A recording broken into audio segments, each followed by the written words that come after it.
Why do you dislike Trump so much? Let me ask that. Yeah, I have so many reasons. Would you like a single sentence, a The biggest one, paragraph? the biggest point, I would say. So you want like my largest and longest explanation insofar as why I don't like Trump? Yeah, sure. Are you positive? It could take a minute. Yeah, yeah, go ahead. I have time. Okay. Well, I don't like Trump. I typically break it down into three categories. You have character, you have domestic policy, and you have foreign policy. So we're going to start off with that first category. That's going to be character. His character is absolutely abysmal. First and foremost, he's an adjudicated rapist. The civil court determined that he's guilty of raping E. Jean Carroll in 2023. Second of all, he's a 34 count felon. He was found guilty of 34 felonies for sending hush money to a porn star that he slept with, cheated on his wife with prior to this 2016 election, and then misclassified them as business expenses. So 34 count felon, adjudicated rapist. Not to mention, he's also like pretty racist. He told people to essentially not vote for Obama because Obama's black by saying that he's born in Africa with no reason, even though Obama has a birth certificate from Hawaii. He also called for the death penalty for the exonerated Central Park Five years after they were exonerated. And then in the 90s, he called all black people lazy in 92, then reaffirmed that something that he said in 97. On top of that, he's also incredibly misogynistic. I mean, he's made weird comments about how you could just grab a woman by the P word without asking first. He boasted about perving on the naked bodies of teenage girls and grown adult women at Miss Teen USA and Miss USA, as well as he said the best thing that could ever happen to a woman is pregnancy. He's sexualized his own daughter, saying he'd date her if he wasn't his daughter. Apparently, on the Howard Stern podcast, he made his daughter a promise when she was 17, saying that he would never date anybody younger than her, implying that he would date a 17-year-old when he was 40, as well as he sexualized a 10-year-old girl. In 1995, he was caught on a hot mic on an escalator telling a 10-year-old girl that he'd be dating her in 10 years. Not to mention all of his involvement with Epstein. I mean, he was best buddies from Epstein when Epstein was bringing children to his billionaire island and sexually abusing them. Epstein would even tell his victims that he was best friends with Donald Trump, and he had a framed picture of the two together on his desk. Not to mention that in 2003, Donald Trump sent Epstein a letter depicting the body of a naked woman, or in my mind, a girl, with a statement, "May every new day be another wonderful secret."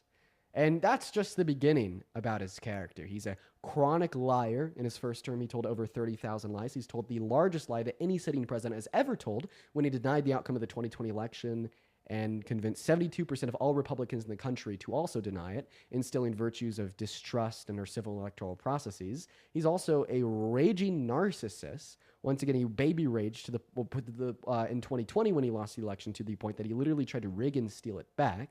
Third of all, he's just an egotistical power maniac. He doesn't care about any check nor balance. That's why he called for the termination of the Constitution in December of 2022. That's why he's been firing and replacing judges with no experience to further his agenda. And that's why he's explicitly violated the Constitution like 7 times in the last 250 days in office, ranging from attempting to take our 14th Amendment rights from us with Executive Order number 14160, calling for a termination of the 22nd Amendment when he said he wanted to run for a third term, or violating the First Amendment 3 weeks ago when he tried to ban burning of the American flag, even though the Supreme Court ruled that was expressly protected under the First Amendment in 1989. Now, those are some facts about his character. Of course, there's more. Let's go ahead and move on to domestic policy. The domestic policy is just absolutely atrocious. We'll start off with economic policy. So, in July of this year, he passed a $4.5 trillion bill, the largest spending bill ever passed in the American Congress, by the way. So say goodbye to conservatism in relation to our nation's spending or debt.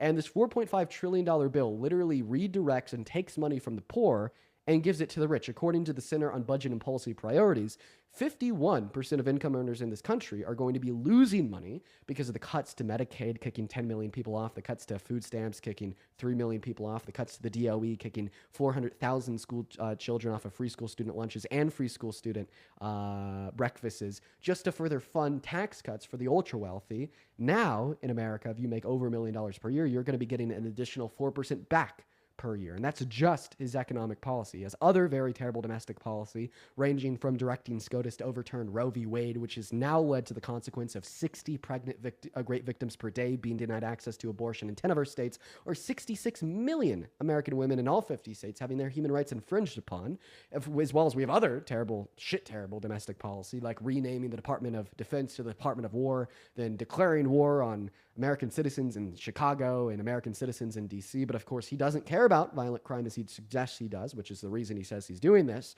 because he pardoned 72 violent offenders that tried to beat up and kill cops on January 6th at our country's capital, such as DJ Rodriguez, who gave Officer Fanone a goddamn heart attack by driving a stun gun into his neck. Donald Trump let him out 8 years early and gave him a full and complete presidential pardon.